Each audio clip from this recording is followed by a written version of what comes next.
This is Coder Radio, episode 77 for November 25th, 2013.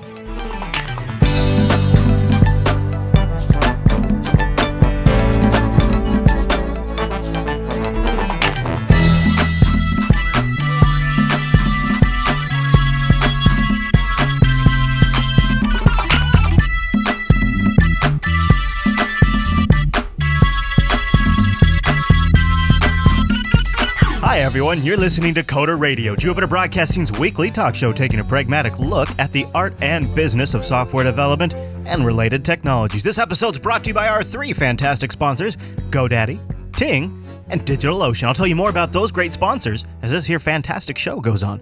My name is Chris, and joining us every single week is our excellent host on the East Coast, Mr. Michael Dominic. Hey there, Michael. We have put a bill through the House.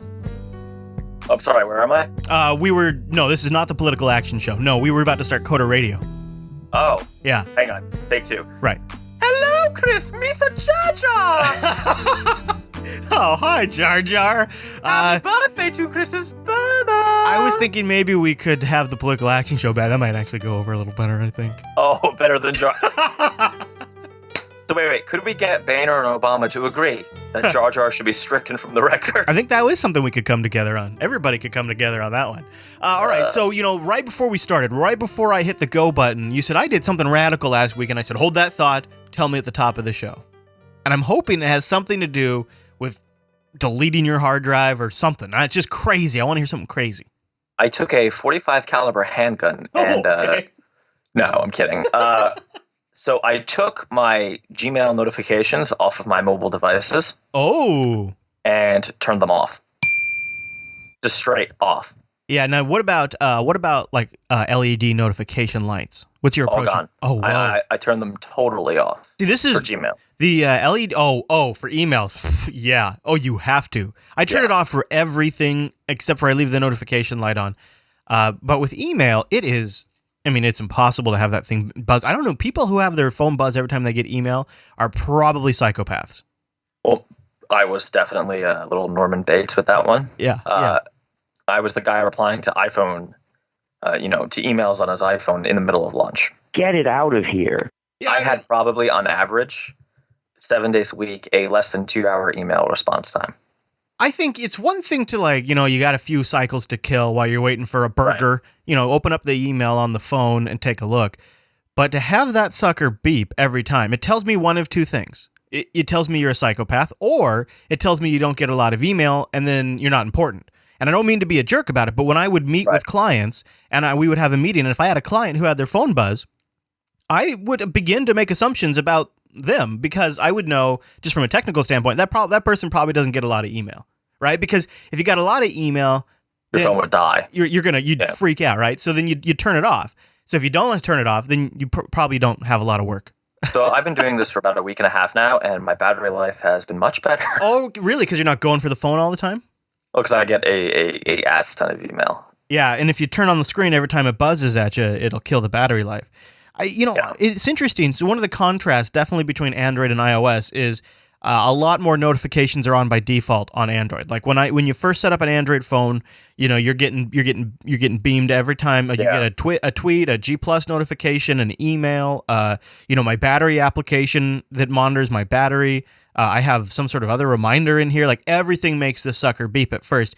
And on the internet phone, there's still stuff that will remind you and stuff. But a lot of stuff has to first ask if it's okay to send you a push notification and crap like that. So it's a little less in your face. And the other nice thing on the internet phone's operating system is you can go into the settings menu, and in one spot you can turn off the notifications on everything, right? Just from one screen, which is also really nice. Just kill push notifications. Yeah. So on the Android phone, I think you got to, in most cases, go into every. I'm looking right now. Every app. Yeah, but I think you do. Yeah. And I just go through and I kind of just, as I set up the app, I just turn that stuff off. So now that I know about it up front, it's not a big deal. Well. So there you go. That was radical. So you're going to keep it that way? No notifications? I think I am because I know a lot of people are going, and someone in the chat room actually mentioned it, to where email is a more informal way of communication, like a fast note. That worked. Isn't that more like Twitter? Right. That worked for a while, but I'm literally going to consider it mail, right? Where I'll check it a couple times a day and that's it. Yeah, that's how I do. Yeah, because usually the yeah, replies are fairly long yeah. for business stuff. Hmm. And frankly, it's not always great to reply within an hour anyway, right? Sometimes you need to think about a good response, things like that. That's for sure. Yeah, yeah. And sometimes you got to do a little research or something like Yeah. that. So, And also setting the expectation of, replying to emails, particularly at night, is not a good thing. all right. So, how do you think? Speaking of email, how do you suppose you say the first name of our first email here? Akshay? Akshay?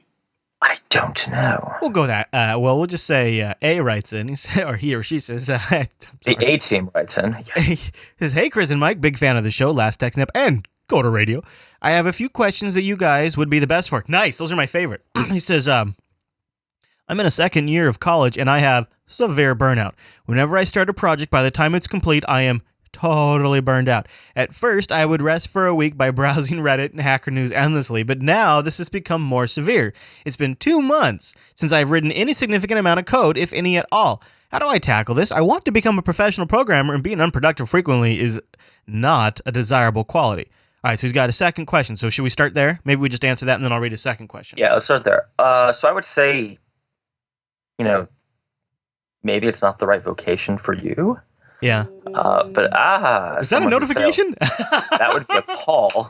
Oh, okay. Someone who fails to turn his phone off. Yeah, so that's an interesting point. Yeah, I would also add that if that's not the case, I think one thing you're doing wrong is that in your downtime, you're looking at Reddit and Hacker News, which is basically more tech. One thing I've found is that I'm doing the opposite, right? I've had to go away from tech. So when I'm not working, I'm actually doing something totally unrelated to tech, right? I'm not reading, John's super duper hacker's new algorithm for sorting images or whatever. Right. Yeah, you're kind of getting in a different headspace, which actually is interesting because it helps you in the back of your mind work through stuff by being away from it. And I think, going back, it could be, too, that the work you have to do through college is not really work that blows your skirt up. And so it requires a significant amount of willpower to get through it because you don't really give an S. And it's different when you give an S. At least in my case, when I give an S, I really don't have to push myself at all. In fact, sometimes I have to convince myself to back off a little bit. And that will lead to burnout, but it's sort of like you have motivation. There's a motivation there. So I think maybe that's part of it, is you're just having to work on stuff you don't really care to.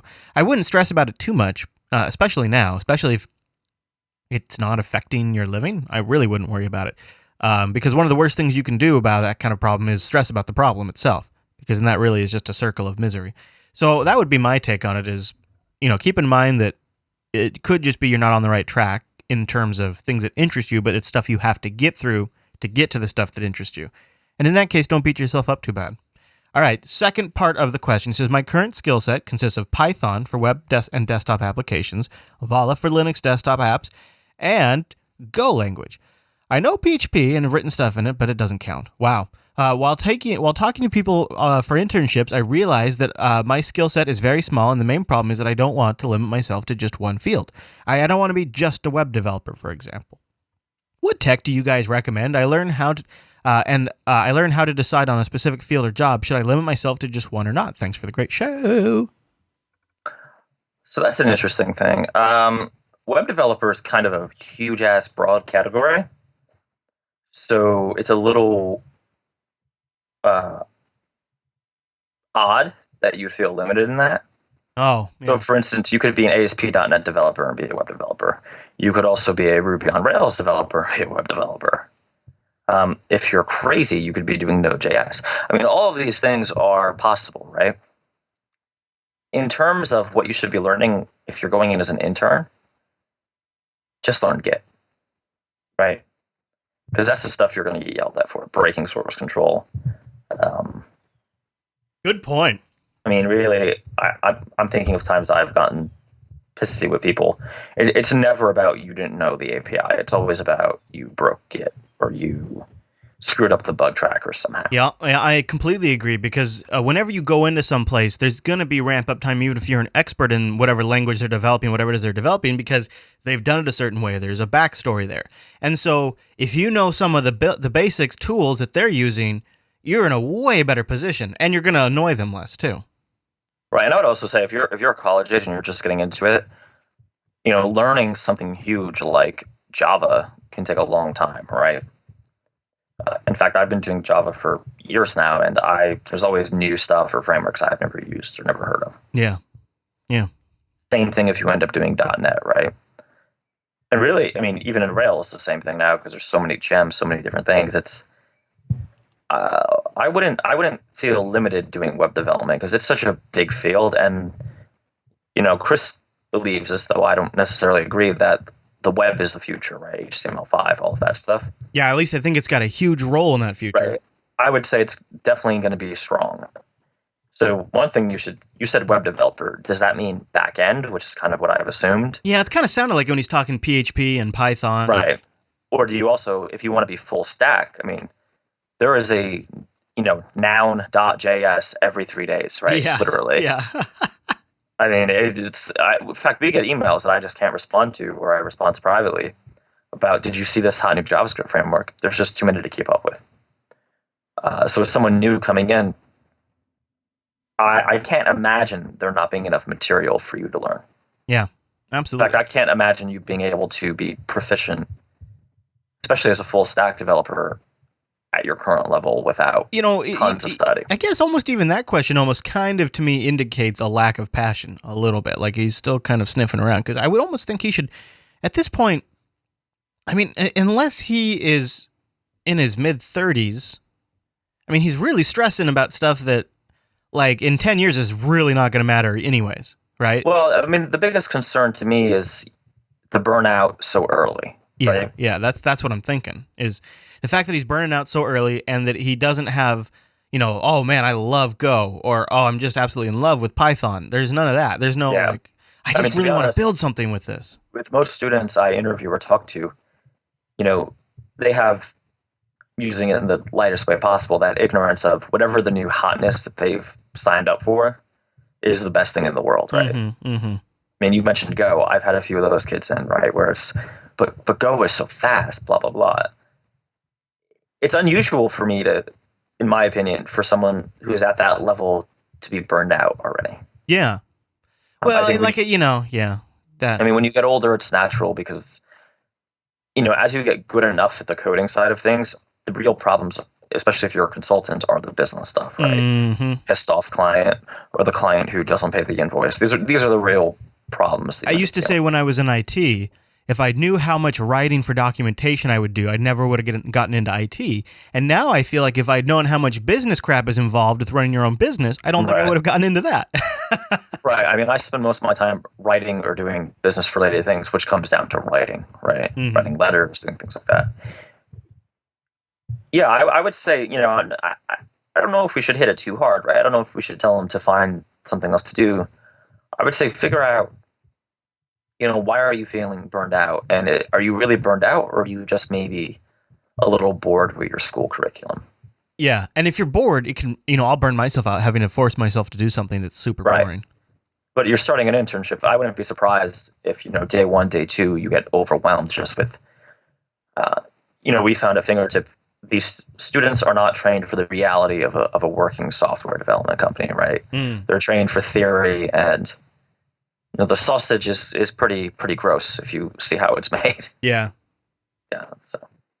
Well, let us know what happens, man. If you're still listening out there in a little while, let us know how it turns out. And go do something outside of tech. I mean, not that browsing Hacker News and Reddit is bad, but go out and just maybe even if it's at the computer, just play a game, read about something else. Just kind of take a different gear for a little while, and you'll find your brain work some stuff out. Mr. Dominic, before we get to Alex's email, I want to thank our first sponsor this week. These guys are sort of my shame in a little way because I didn't know how awesome DigitalOcean was until kind of recently, until you and I started talking about them.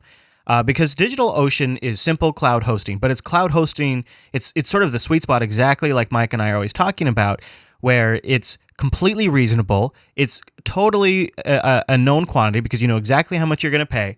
You control it. You get root login.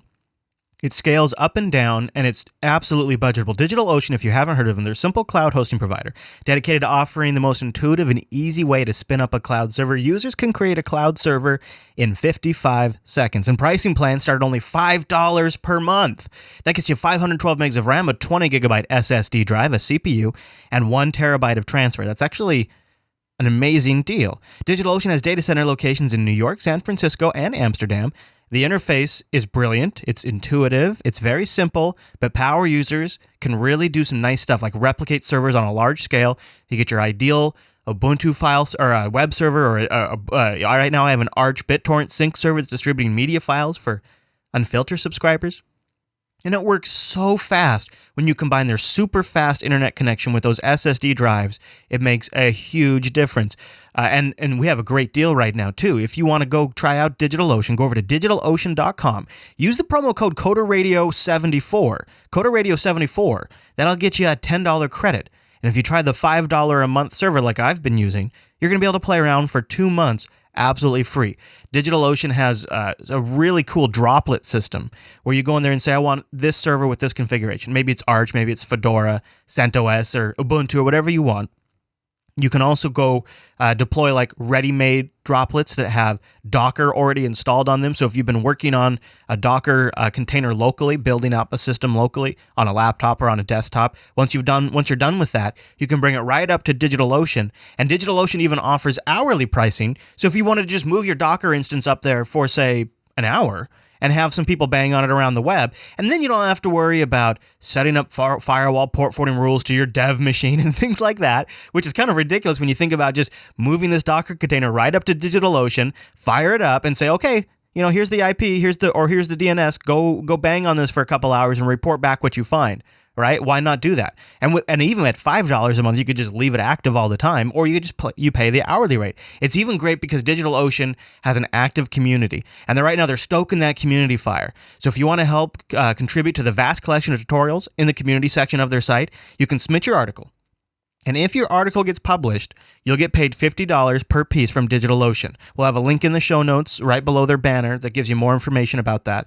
I think you're going to be amazed how simple it is to spin up a Linux server in the cloud that you fully control with a beautiful UI. Mike, did I leave anything out? I mean, that's the heart of it, right? I mean, you and I are both just huge DigitalOcean fans.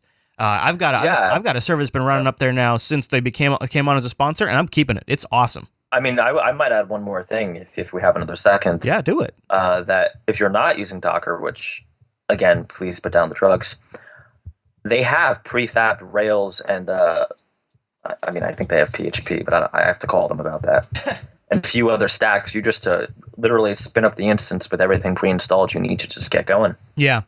It's so nice and it's so fast. And at the $5 a month, or and each pricing structure is super simple. The next one up's like $10 a month, and then you get 2 terabytes of transfer, and you get more disk and all that kind of stuff. It's very simple to understand.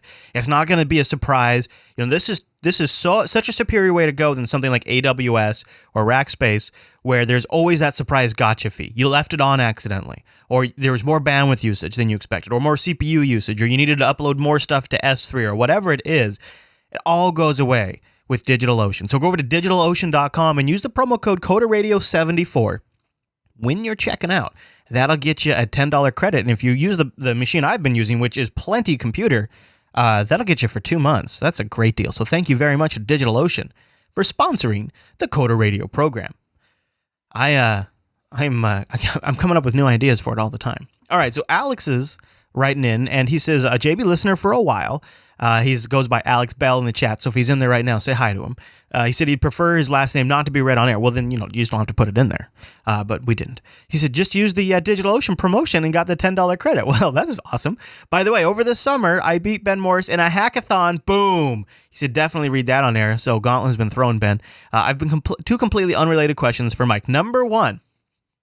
It looks like Fingertip Tech does both consulting and product work. Can you talk a little bit about how you divide the time spent on both of these? The long-term strategy to move to product work is to go to product work as 100% and move away from contracting, right?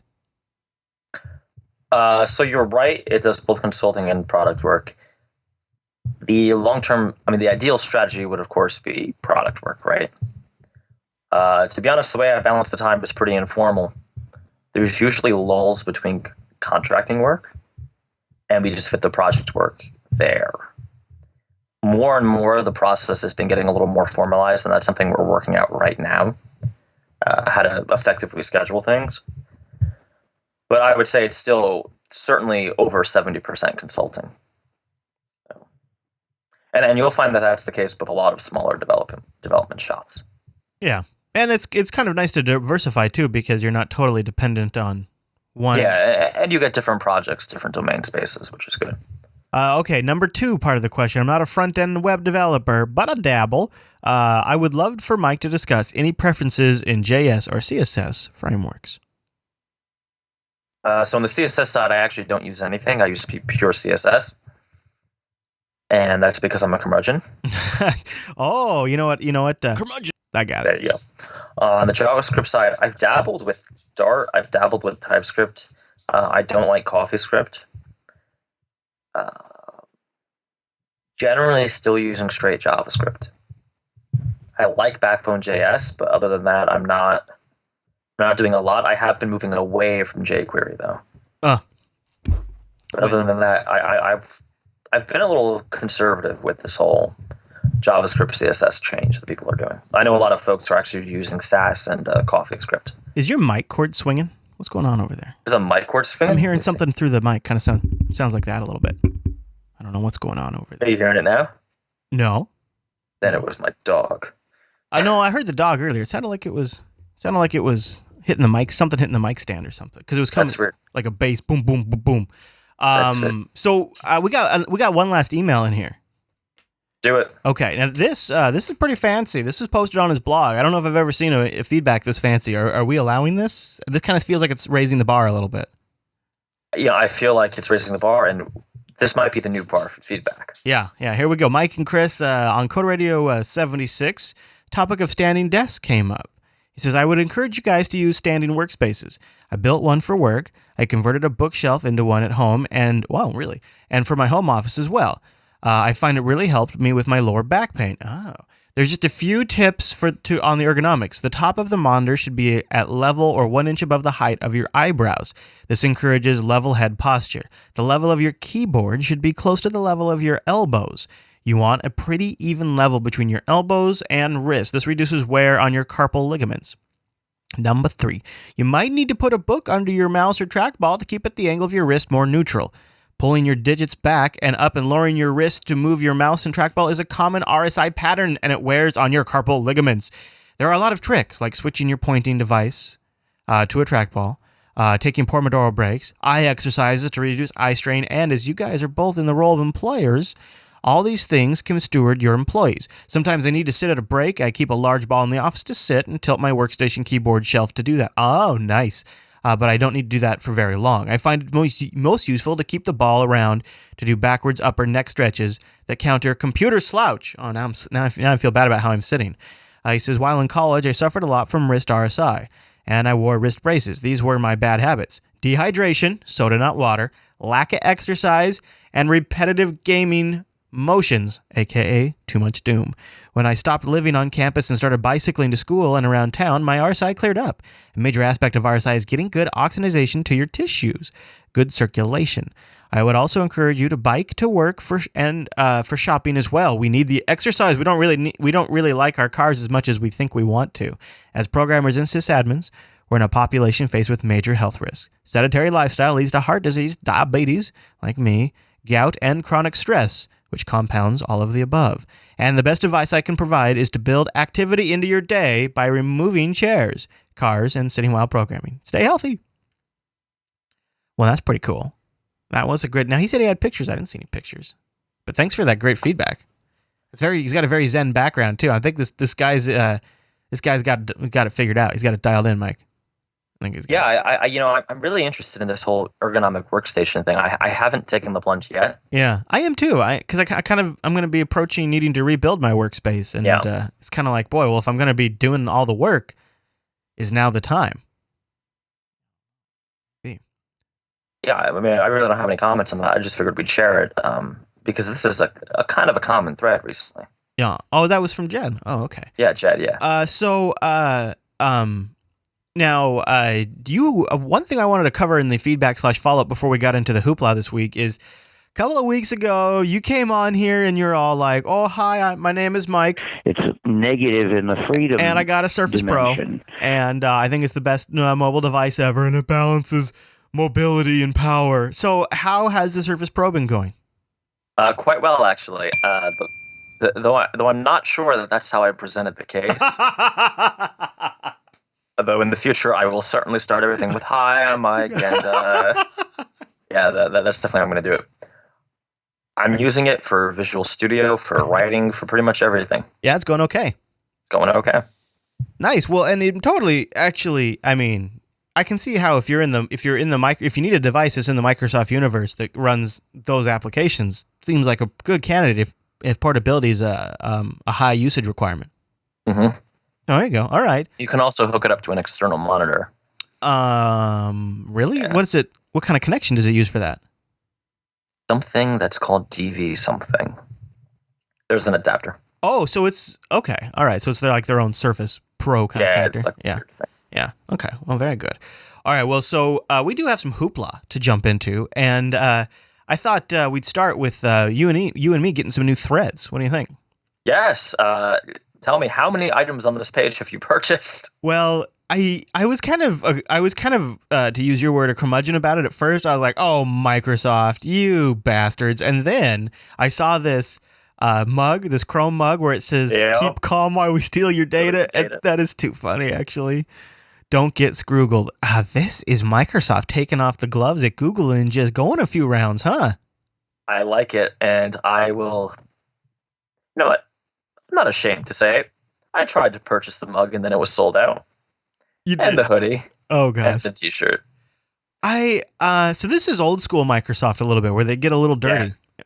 Yeah. Okay, but they run Bing, right? They've got Hotmail. Oh, it's totally facetious, right? I mean, they do the same thing with, I think Hotmail's called Outlook now, but yeah. I think they're really just, they're trying to play into, I definitely noticed more people concerned about Google these days. And anybody else, yeah.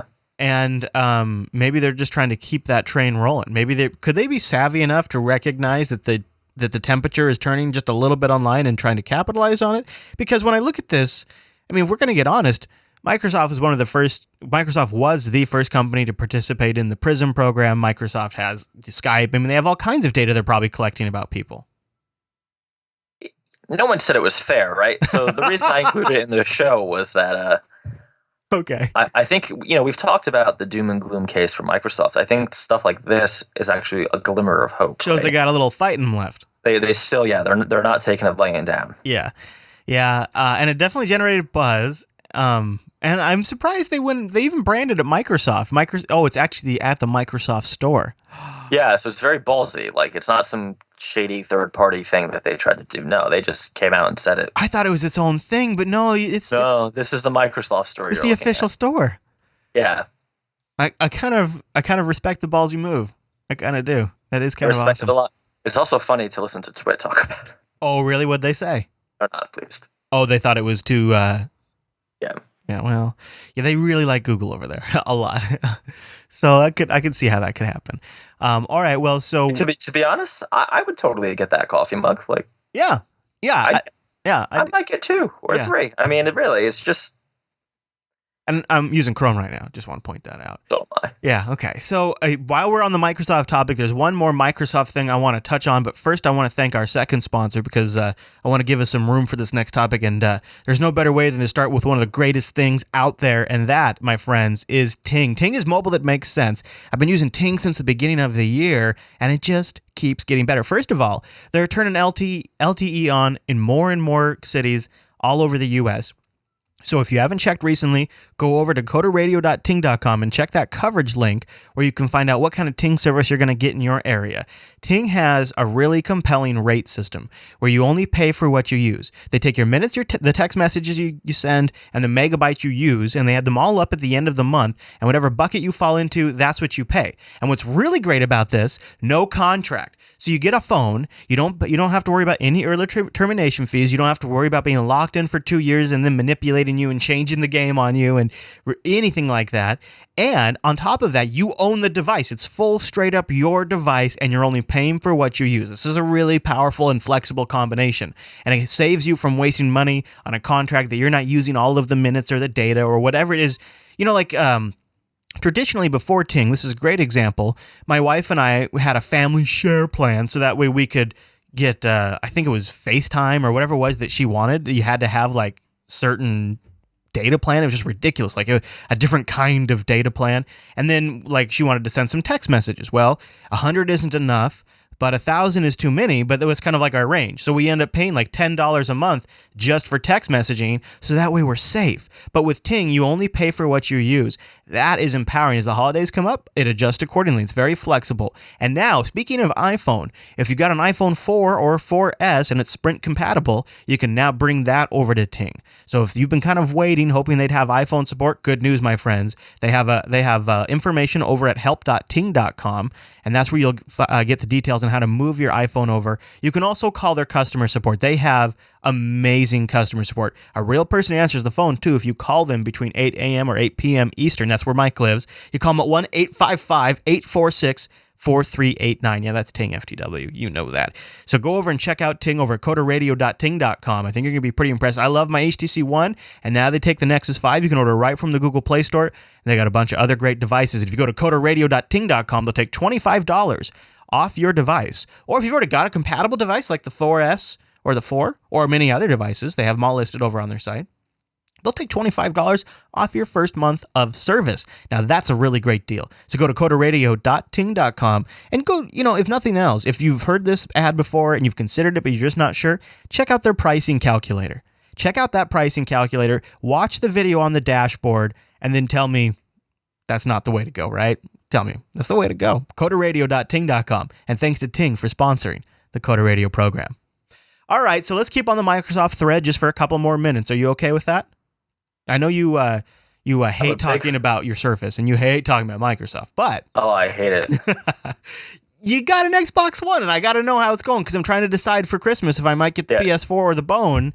How's the Bone been, sir? So, Chris, I kind of buried the lead on you in the pre-show. Oh, yeah? Not only did I get an Xbox One, but I actually went to a midnight launch event.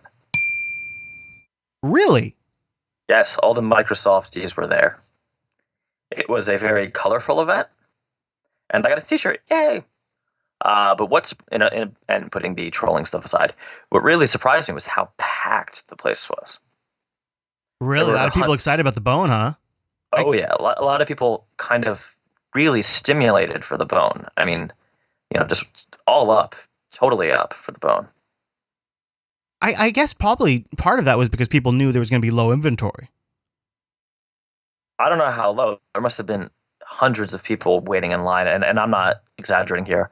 The Microsoft store was like dead center in my local mall, and there were people lined up all the way to the end of the mall, where they put the department store. Yeah. Like an iPhone launch. Like it was bigger than the most recent iPhone launch. Ooh. So you've plugged it in. Now, do you have TV service? Are you piping TV service through it? I do, but I'm not. Because I have that wonderful carrier known as Verizon. And their functionality is, shall we say, limited.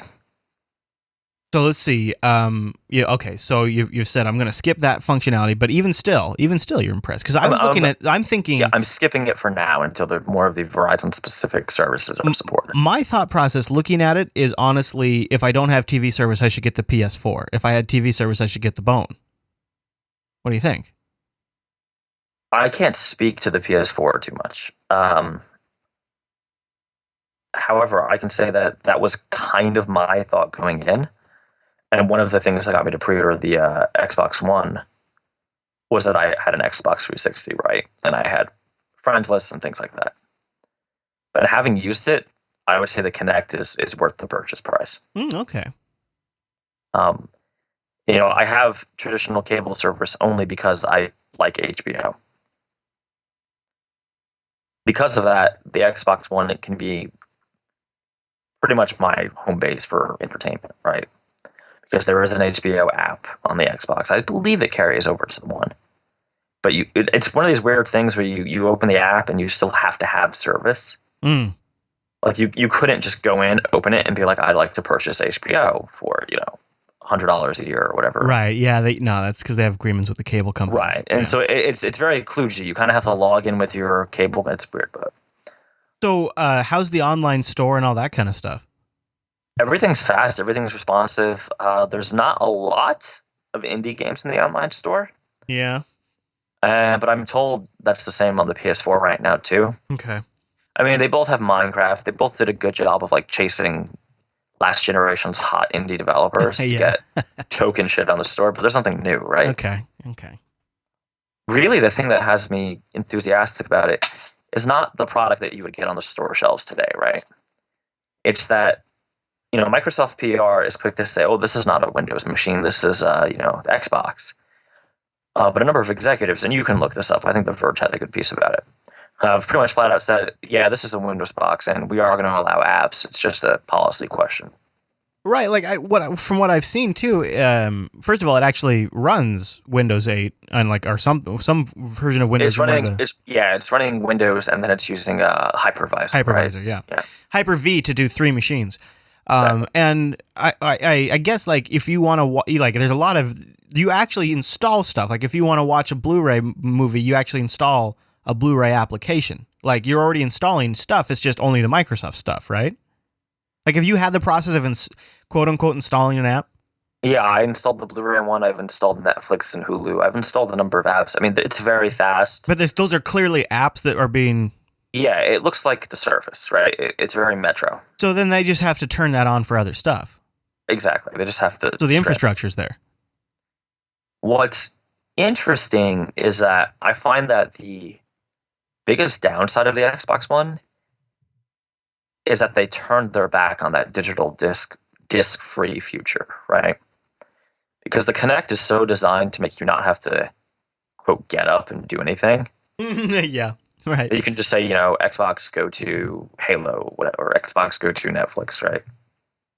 Until you want to play a game that you've totally installed from the disc, that's not in the disk drive, right? Right. And the reason for that is because they had people bitched and whined, they went back on it, and now the disk is your license key, which actually breaks the experience. So you can install it to the drive, but you always have to have the disk in the drive.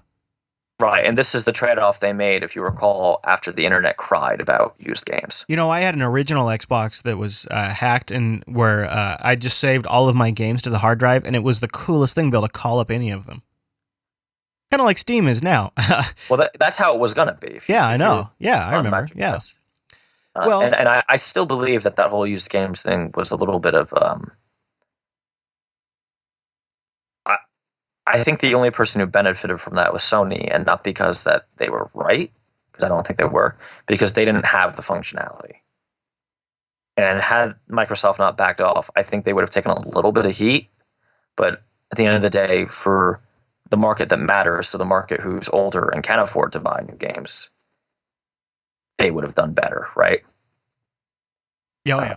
Conversely, since you'd only be buying new games from the developers would be incentivized, as they are on Steam, to do occasional sales. Right? Yeah. And I'll tell you, there is something about a digital good that when it goes on sale like that, the logic part of my brain totally goes on vacation, and I will buy several games just to have them in my library. And I don't think I would never go to the store and buy 3 physical discs at once. It would seem excessive. So that was expensive. my thing, because I heard a lot of people on the internet complaining, and I have to assume these people must be teenagers. And I'm not being a jerk. I'm not being ageist. I have a reason for that. If you're paying $400 or $500 for a gaming console, which is totally a frivolous purchase, right? You're then complaining about a $60 game purchase and saying that you need to buy the used version for $40 or $50. That means you probably don't have a lot of money, but are frivolous enough with your money to buy a game console in the first place. I think it is probably not the full picture that it was the consumer that changed Microsoft's mind. I think they were lobbied probably by the gaming industry. I think the publishers didn't like it. Exactly. And let's be honest. And retail outlets, it would have killed. Yep. And so they probably... Here's the idea. It wasn't that you could never buy a disc. It would be, let's say you bought Assassin's Creed, right? You put because guys in the out west always write in that their internet sucks and all this cloud stuff doesn't work. All right, you bought the disc, you put it in, it copies the 4 gigs off the disc, which by the way is another problem. And then you're done, and you do a small update, and you're good to go. Yeah. And that disc can be a coaster for your beer. Right, or your backup if your Xbox dies and you have to go buy a new one. Right, and you don't want to re-download the game. That would have been perfect. And I think maybe what happened is maybe GameStop said, all right, well, if you do this, we're going to feature the PS4 in our stores. We're going to be a premium outlet for the PlayStation, and the Xbox is going on the back shelf. GameStop is a pretty PlayStation-heavy place. It's funny. I mean, I went to the Microsoft store for the launch, so obviously I didn't, see what GameStop was doing. But I was in the GameStop to purchase a game I had pre-ordered, and the guy was like, "Oh, it's better on PS4, right?" Ouch. I've heard that though. I've heard sometimes the graphics are better on the PS4 games. Again, I don't know why I don't have a PS4. It doesn't really matter, really. I was playing. I know the one they were fighting about was Call of Duty. I was playing it on the one. It's stunning. I mean, it's it's good. It's impressive, and I'm not a big, I'm not a big graphics snob, but wow. It seems like if somebody's going to get so if somebody gets applications right for one of these consoles, it's probably going to be Microsoft, just because they've got more experience there. And the Kinect offers an interesting interface for developers to do something with. In fact, so that's the thing. The hardware looks like crap on the Microsoft system, right? And the Sony box looks a lot better, but the software, I think they're going to win. I really do, because of the platform. You think you could take touch apps and make them Kinect apps? Could you take apps from the Surface store, from the Microsoft store for the Surface, and with some tweaks? It's funny you mentioned that, because Microsoft was sending emails out to developers, and this is public, so that they're merging the Windows Phone and WinRT stores. Well, not merging the stores, but they're merging the account, right? So you paid for one, you get the other now, and they're extending your license. For those who don't know, they do the same thing as Apple, where they charge you $100 or whatever it is. Why not do that for Xbox, right? Maybe they will. Yeah, I think they might, and I can't see a reason for them not to, unless the large publishing companies are going to be upset. I mean, I don't know. I just can't. Gosh, what would be really interesting? Now I'm just getting crazy, so everybody grab your crazy crystal ball. Microsoft rolls out the Xbox One. They, in a year or two, maybe, at the next E3 or the E3 after that, they turn on a really rich apps. You can submit apps, people can write them. It's all part of the Windows Store. Kinect is a UI option, but so is remote and controller and all that, right? Wouldn't it be amazing if then, like a year or two after that, maybe because of graphics improvements, or they just didn't make it for gaming. Like maybe they made like an Xbone that was the size of the Apple TV that could run all of the apps in the App Store and play the more casual games. Mm-hmm. And it was it was just the apps and the video and the music content. And maybe it still worked with the Kinect too. So this is an area that I'm a little lost on. Microsoft and Sony keep going on about these are 10-year consoles because, they're so expensive. Well, folks buy iPads all the freaking time. Mm-hmm. And they're just as expensive. And to be honest, the graphics on the iPads keeps getting better. And right. How can they, the strategy made sense for the Xbox 360, right? Yeah. How can they not go back to their traditional 3-year console cycle? Yeah, I look at too, like the chips they're using now are x86 chips, and they're using ATI graphics. It's like it's no longer like they have these special cell processors or G5 CPUs and all that kind of stuff. It's now just straight up PC parts, and not that it might not make a difference right away in the primary lifetime of these consoles, but the Steam box will be coming along too, kind of based off the same stuff, but probably more aggressively built. So one option is, now that they're running a PC architecture, they could theoretically rev these things every 2 years, but somehow do forwards compatibility instead of backwards. Yeah, I don't see them doing that. Really? Because to me, they could do it just like the PC does it. Okay, you're running last year's NVIDIA card, so you can play this on super good. But so it's like the difference between like a DirectX 9 and a DirectX 10 computer, kind of a thing. Exactly, right. That would be interesting. It's totally it would be a totally different way of managing a console, because traditionally, here's the spec, you build to it, and then as components come down in cost, we make it up in savings. We don't take advantage of those savings and put it all back into the box. We make a profit. How, other than the Kinect, though, these parts can't be that expensive. I mean, I don't know if you saw the teardown. These are straight PC parts. Yeah, they really are. Yeah. I mean, you could buy these on. I think the ATI card's been a custom, built like. That's the only one. Yeah, maybe. Maybe, I don't know. The way I look at it is Microsoft has traditionally, and so has Sony, taken a loss on the first year or so of these consoles. So they kind of almost have to take advantage of the cost savings to earn a profit later. Otherwise, they never really end up in the black. So what's interesting, though, from a development perspective, is that these are PCs, right? Mm-hmm. Games are fun, but not to be too much of a fanboy. I feel Microsoft is right that the game market, though vocal, is not that important in terms of, the core game market, right? I mean, look at the success of Candy Crush. Look at the success of Farmville, things like that. Yeah, that has a whole market economics dynamic to it as well that eats away at these $60 games in a big, fast way.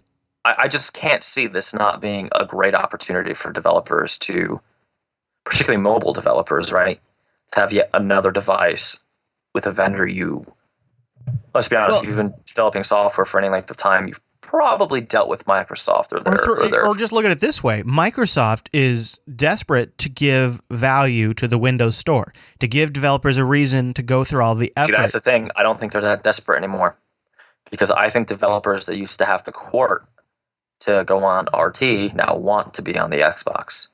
Well, and especially if I can buy a game on the Xbox that I can play on Metro on Windows too, that could be that could be killer. That could be an interesting way they compete with Steam. Sort of, they're like, well, they can buy it on one store and you play it on the PC, or you play it on the Xbox and your save progress is saved to SkyDrive. So there's one point in there you don't need to save to SkyDrive. One other thing that I've noticed is not being picked up is that they're giving each developer a credit towards what they call a compute cluster, which is basically an Azure compute cluster, right? That could be very interesting. If it's not just for games, if it's for applications, to have the server component come with your app, with your dev license. Oh, yeah, right. Oh, my gosh. Your operating cost goes down overnight. And we know they've just set up like a ton of servers just dedicated to the Xbone. Just to the Xbox, yeah. Yeah, wow. Jeez. So, I understand that the press has been focusing on games and things. I will be very surprised if come the new year, this is not one of the main platforms we're discussing on the show. Well, it could take them a little while to roll it out, because maybe, they do it in stages, right? I don't know. I feel like the work is done. I feel like this is literally a policy decision where the lawyers have to go through and say, what is the worst thing that could happen? Yeah, really. And to be fair, it's pretty bad, right? They have to police the store. Well, but see, this is the beauty of it, though. All of this they already have infrastructure for, personnel and actual infrastructure for. They might just need to increase in some areas, but they've already got all the business pieces in place. They do, but if you take a look at the Windows Phone store, it's pretty crappy. Well, yeah. There are things that are inappropriate. That sounded just like it, actually. Inappropriate? So before they put this on a home console, they need to... Yeah.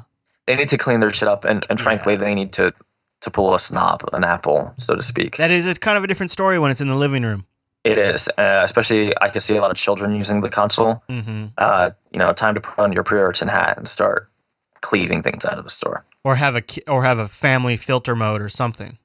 Some of the stuff on the Windows Phone stores a lot of it's IP theft too. Is that just because they're desperate to get the number up, or see, this is why I think they might want to do this just to improve that situation, because getting it on the bone and getting it on the desktop and getting it on the phone and getting it on a tablet, that's all pretty compelling, but they gotta execute on it. I think they're fairly strict with their store when they want to be, but they're fairly liberal in general.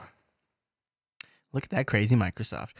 All Yeah. right. Well, so you're thinking, gosh, you're kind of convincing me to get the Xbox One, to tell you the truth. I think the Xbox One is, though maybe not the most impressive console at launch, although I'm pretty impressed. The other thing I the other thing was kind of leaning me Xbox was, I don't know exactly, but I guess there's some decent like fitness apps that utilize the Kinect, and it could be a fun way to do exercise with the kids and stuff. Yeah, I've heard the same thing. And also Titanfall. Oh, really? Yeah. Yeah, that would be the other thing is if a really good game came out for one of them, like a Mario type game that I just, makes my heart just like warm. And I'm like, oh, I want that. Or Zelda or Metroid. Like those are all on the Nintendo platform. And those are all games that's like, I would almost buy a console just to play those. I haven't for the last few consoles, but if they had one like that for the Xbox or the PS4, that would probably be the deciding factor. If the one wasn't coming out, I probably would have picked up the Wii U for that new Mario game. Yeah. You see, you know what I'm talking about. You know what I'm talking about. All right, well, we got to talk about some books. Now, we've got a double book pick plus a discussion around books. Now, you guys see I'm old. I remember back before the Googles and the internet searches where all my information when I needed to research a topic pretty much came from either a coworker or a book. Right. So I feel old now. But first, I want to thank our last sponsor this week, and that is the great folks over at GoDaddy.com. Now, here's why you need to go to GoDaddy, because if you're working on a project, you're working with a group of people, you want to get a job, you want to get a client, you need to get your own website. Not even if you just get up there and get your basic info on there, like some links to your social accounts, maybe your email address or whatever you want up there. You need to have this now. You know what? You want to show up at the top of the Google search results, but if you also have a business, you need to get your presence out there. So GoDaddy has got a great deal. Their website builder makes it easy to create your own website, to put your business online and find new customers. Choose from hundreds of customizable designs, and you're on your way. Website Builder even includes a free domain, hosting, and 24/7 support if you use the code WSB8. Not only do you get the domain, the hosting, and the support, you'll get it for $1 a month for 12 months. It is go time. Visit GoDaddy.com, enter promo code WSB8 to get Website Builder for $1 per month. Some limitations to apply. They've got them highlighted at the top of their website. Go check it out. This will spin you up a website that is really easy to configure. Click kind of UI, very well done. Brand new set of tools GoDaddy's rolled out. They also work with mobile optimization, so that way they can spin up a good-looking mobile version of the site from the site you create, and they'll always be applying best practices for search engine optimization. That's really that's the key part, so that way when somebody types in Michael Dominic to the search box, they don't get something that somebody posted on a Facebook post about what a jerk he is. You don't want that. So go over to GoDaddy. Those are usually on Google Plus, actually. Oh, well, that would make sense. Or app.net. Oh, kidding. And use promo code WSB8, Website Builder 8. You see WSB8 when you check out to get the Website Builder for $1 a month.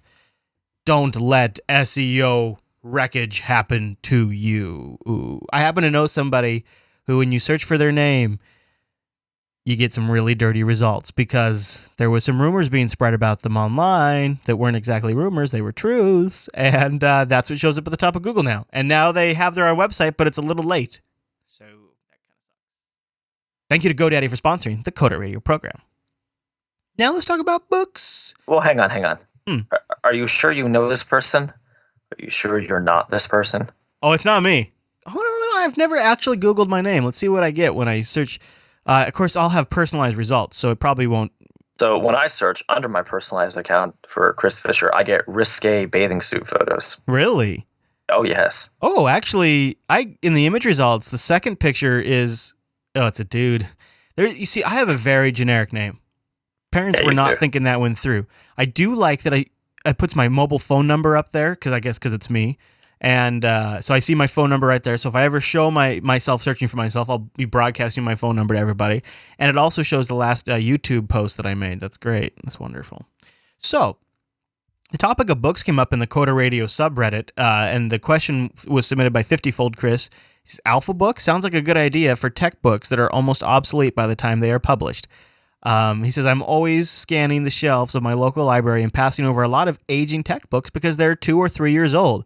Buying the book in alpha and perhaps contributing to its development sounds like a neat idea to stay on the cutting edge. What an interesting concept. So you get the book while it's still being written, and you kind of contribute to it a little bit like a source code project, I guess. Well, you send feedback to the author, right? So actually, I was taking this from sort of a different perspective. Oh yeah, lay it on me. I used to do a lot of we might say book learning for coding, Yeah. and more I've kind of found it to be obsolete. It's how Uh, is it because it just can't keep up? it really doesn't keep up, and also these frameworks change so fast that it's out of date by the time I read through it. So I guess the question is, are books just too damn slow? I don't want to say that. I know. Well, okay, so here I am. I think it depends, because here I am. I just got last week, we recommended the Python for Kids book. I got it right here.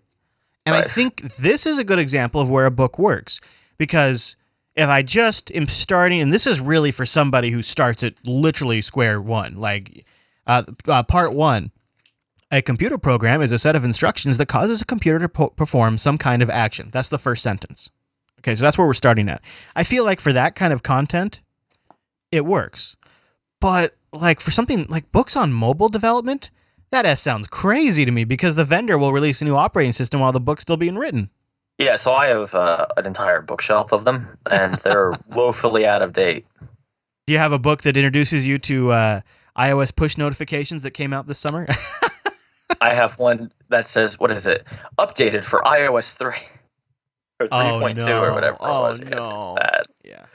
It's bad. Like, you read the code, I'm like, yeah, that wouldn't work. So I see the same thing. In fact, this is why I never recommend books on last, because I was going to do a book recommendation this Sunday on getting familiar with Arch Linux. And then I saw that the book was published in July of 2012. I thought, well, that's too old. Can't do that. I don't know. Maybe people would still buy it. See, it just seems like anything that moves fast, which is, this is why I think it kind of comes back to how you absorb information too. Like, do you want to just sit back and be told it all, or do you want to kind of go out and discover and sort of find something and then problem solve and search on it? And see, Google and search engines now allow us to sort of just jump in and research as we go. And maybe that for some of us is a better way to learn. So I would add one thing, Zane in the chat room, the famous Zane Swafford, has a point that books on languages themselves tend to stay pretty evergreen. Like this Python book. Though I have a few questionable Java ones on my shelf. But, because the language would change slower than the framework. I don't know, though. I just feel like as a modern developer, you're expected to adapt so quickly now. Right, yep. That 500-page reference book isn't going to do you a whole lot of good if you're reading straight through it. Maybe we've been sold a bit of a bag of goods by the book industry. A little bit. Like, I think maybe the value of books has maybe been oversold a little. Like, I don't want to say books are bad, because I just bought one. Let me ask you this, Chris. You ever buy a tech book and not read it? Yeah, oh yeah. Or read select portions of it? More like that, yeah. More like that, yeah. Like all of them, almost? Yeah, most of the recent ones for me, too. Yeah. There was a time when I was transitioning away from books, and I still read them, but now I can't. I would say the last 4 or 5 years, I've picked up a couple a year now, and I read the section that I was most interested in, and then put it on the shelf. Well, in particular with mobile, as you mentioned before, the platform changes once a year. I mean, it's crazy. Yeah, or Linux, right? That's the angle I was looking at. Or so here's an example of when I was kind of making that transition from book to research, was when NT4 was fading away and Active Directory had been introduced. And Active Directory was an entirely new way of managing your network, and it was such a change from the way things had been done that I felt the only way to do this was to read books. So I jumped in and got a couple of books, work paid for them, big books, real big books. And then it turns out that the books had been written during the beta when it was still called NT5. It wasn't called Windows 2000 yet. And it was inaccurate. And so the other problem that I ran into was that the book would kind of get me going in one direction, but I'd end up needing to go do my searching anyways to get more current information when the book had led me astray. And then and this was in both of the books, because and Microsoft still does this. They have a couple of favorite authors on a topic, and they work with that author by giving them early versions of the software, because those books take forever to write and they're very comprehensive. So they give them they give them sometimes a year heads up on stuff. And they write that stuff for a year, but they base it, when they start the book, they base it off old information. And like the screenshots were out of date. It was awful. So that's the other problem is you can't update them when they're wrong. Like if it was a web version, the author would just update the post and problem solved. That just doesn't happen in the book world. I mean, I guess it could in the ebook world, but then that doesn't really seem to happen either. Yeah. Yeah, I mean, I guess this was a thinner topic than I thought, because it seems pretty open and shut that, maybe once you're out of that intro to Java, intro to insert language here phase, right, the books are less and less helpful.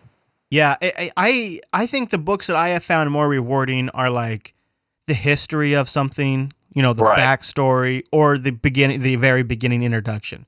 You made a pick a couple of weeks ago. It was kind of like some backstory stuff that had gone down at Microsoft. That kind of stuff's perfect, right? That is sort of, or like, a biography, that kind of thing but especially when it's about a tech person, I actually find all that stuff to be really fascinating. You can get a lot of good deets there, but the more current stuff, I think we've been lied to, my friend. We've been led astray. Lies! I know. We do have some book picks, though. Yes, we do. We've been asking for folks to send in book recommendations to the Coda Radio Show. As kind of the holidays approach, we wanted to give you guys some things to read if you do get some downtime, and it's always good to kind of get away from the computer and let your brain sort of process information in a different way. So, Nemaya, you think that's how you say it? Nemaya?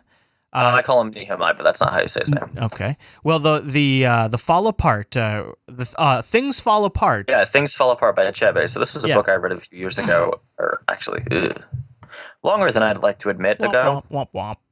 It's a great follow-up to last week's pick of Heart of Darkness, though, because the same ideas, imperialism, things like that. Listeners will notice that I'm not only picking tech books anymore. All right. 2 reasons for that. I don't read that many of them anymore. Okay. As we just kind of went through.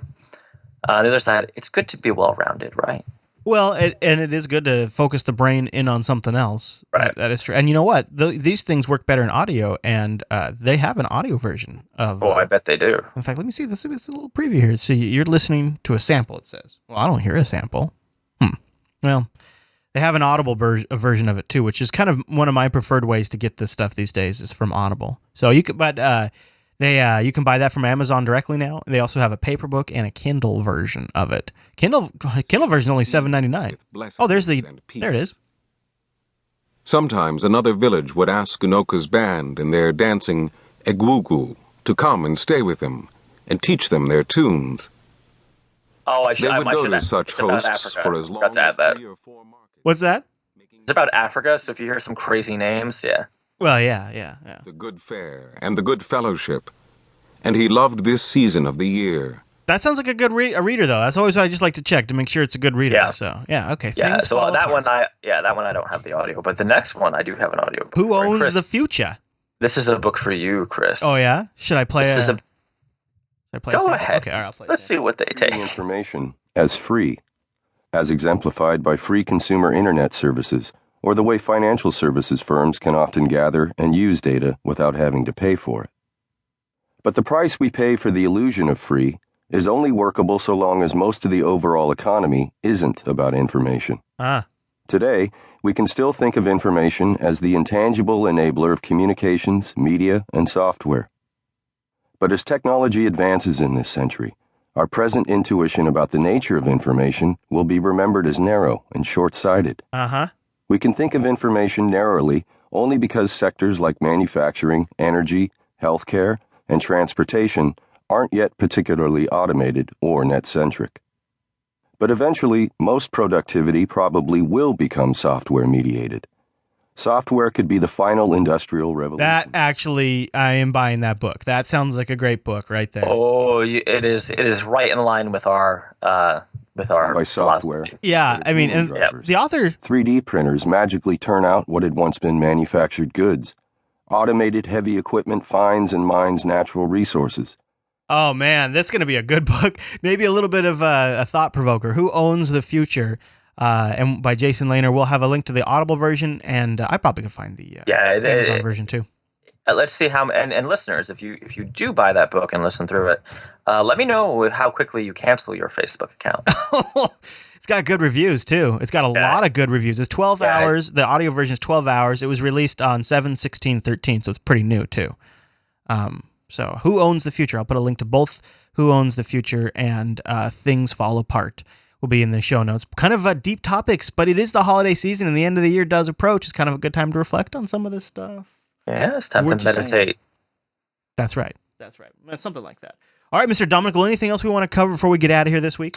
No, we had a beer of the week, actually. Oh, yeah. Yeah, well, why didn't we mention that? What's the beer of the week this week? This is a Samuel Adams Juniper IPA. Oh. Yes. I'm a big IPA fan. Yeah. It says it's a special release, which I find weird because they come out with this every year. But hey. What was it called again? I want to Google it. What was it? It's a Sam Adams what? Sam Adams Juniper IPA. Juniper, that's what it was. The Firewall Juniper IPA. Yeah. Yep. Yeah, I'm looking at it right now. People like this beer, man. People like this beer. Yes. Well, there you go. It's got a beer advocate score of 81. Looks like it's well reviewed, and it has an IPA of 5.8%, and it's only available in the winter. Yes. I love that too. That's always fun. All right, Mr. Dominic. Well, that does bring us to the end of this week's Coder Radio. Don't forget, you can find links to stuff we talked about, our contact information, and more in the Coder Radio show notes over at jupiterbroadcasting.com. You can also pop that contact link at the top of the Jupiter Broadcasting website and send us in your book picks or anything else you'd like to ask us or propose to us. Mr. Dominic, where should people find you throughout the week? SamAdams.com. Yep, I'm just taking the whole week over at samadams.com. All right, everyone. Well, thank you for joining us this week. We'd love to have you live on a Monday at 9 a.m. Pacific, noon Eastern, over at jblive.tv and jblive.info for the audio edition, or just download this Bad Mamma Jamma later on in the afternoon. Thank you so much for tuning this week's episode of Coder Radio. We'll see you right back here next week.